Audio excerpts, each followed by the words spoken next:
बोलिए वृंदावन बिहारी लाल की जय। बोलिए मोर मुकुट बंसी वाले की जय। बोलिए सांवरे सरकार की जय। बोलिए लखदाता की जय। जय जय श्री राधे, जय जय श्री राधे, जय जय श्री राधे। बोलिए वृंदावन बिहारी लाल की जय।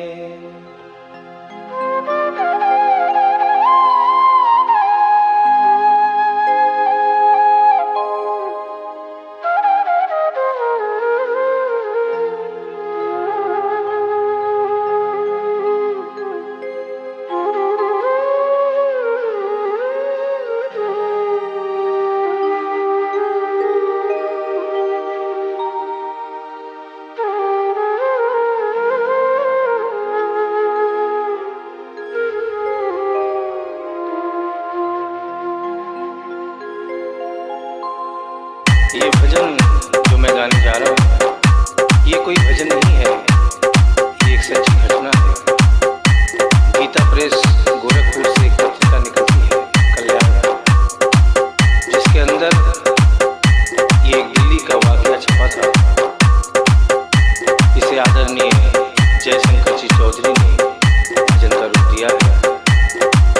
एक ऐसी औरत जो बचपन से वृंदावन धाम जाती थी। समय अपने रफ्तार से चलता रहता है। समय गुजरता गया, वो बड़ी हो गई, विवाह के योग्य हो गई, उसका विवाह हो गया, लेकिन वृंदावन धाम जाना नहीं छोड़ा। थोड़े दिनों के बाद प्रभु की कृपा से बाल बच्चे हो गए, लेकिन वृंदावन धाम जाना नहीं छोड़ा। समय गुजरता गया, बच्चों की भी शादी हो गई, लेकिन वृंदावन धाम जाना नहीं छोड़ा। नाती पोते हो गए, लेकिन वृंदावन धाम जाना नहीं छोड़ा। लेकिन कहते हैं कि बुढ़ापा एक ऐसा कड़वा सच है जिसे हर इंसान को स्वीकार करना पड़ता है। उस औरत ने जब ये देखा अब शरीर साथ नहीं देता, अंतिम बार वृंदावन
पुत्र समान भगत के वश में है भगवान, भगत के वश में है भगवान, भगत के वश में है भगवान, भगत के वश में है भगवान।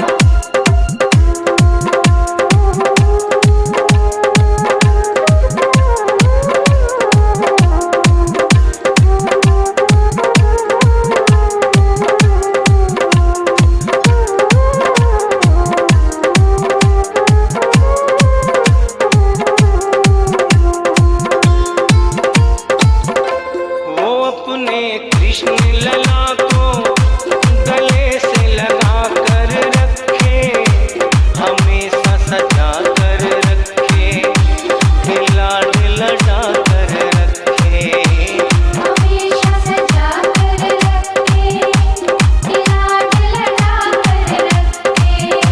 वो दिन में भाग के देखे, रात में जाग के देखे, कभी अपनी कमरे से शाम को झांक के देखे, कभी अपने कमरे से शाम को झांक के देखे। अपनी जान से ज्यादा रखती, अपनी जान से ज्यादा रखती, अपने लला का ध्यान, भगत के वश में है भगवान, भगत के वश में है भगवान। भगत के वश में है भगवान, भगत के वश में है भगवान। समय समय अपनी गति से चलता रहता है। थोड़े दिनों के बाद घर में जन्माष्टमी का त्योहार आया। उस दिन संयोगवश उस औरत की तबीयत बहुत ज्यादा खराब थी। वो अपने बिस्तर से उठ भी नहीं पा रही थी। उसने अपनी बहू को आवाज देकर कहा कि बेटा आज जन्माष्टमी है, आज जन्माष्टमी है। आज मेरे कन्हैया को नहला धुलाकर, उसे चंदन का लेप लगाकर, उसे सुंदर वस्त्र पहनाकर पालने में बिठा दो। बहू जो कि एक जरूरी काम कर रही थी कंप्यूटर पे, उसने कहा कि माँ अभी थोड़ा वक्त लगेगा, अभी मैं एक बहुत जरूरी काम कर रही हूँ। जब 2-3 घंटे के बाद ये काम खत्म हो जाएगा, तब तेरा जो काम है वो होगा। उस औरत ने कहा कि भाई मेरे घर में हमेशा से सबसे पहला काम मेरे कन्हैया का, मेरे लल्ला का होता हुआ आया है, और आज भी सबसे पहला काम मेरे कन्हैया का होगा। ये काम करने के बाद तुम और कोई भी काम करो, मैं तुम्हें मना नहीं करूंगी। बहू को थोड़ा गुस्सा आ गया। उसने गुस्से में आकर, झुंझलाकर, झटके से कन्हैया की मूर्ति को उठाया।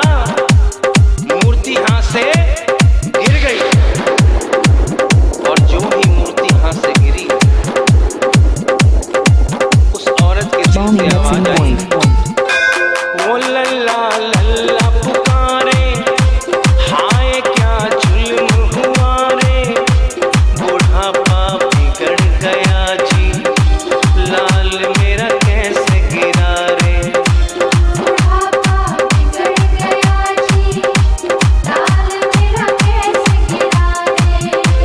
और अपने बेटे को बुलाती है और कहती है क्या,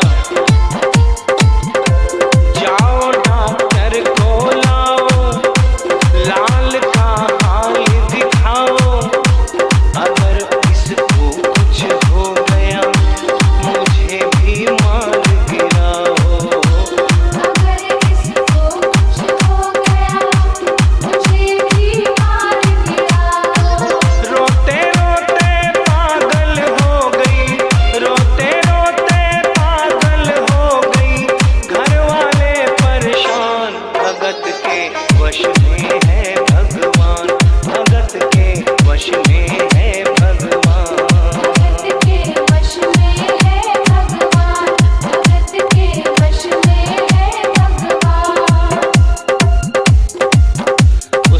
बेटे ने लाख समझाने की चेष्टा की कि माँ ये पीतल की मूर्ति है, माँ ये पीतल की मूर्ति है, इसे गिरने से कोई चोट नहीं लगती।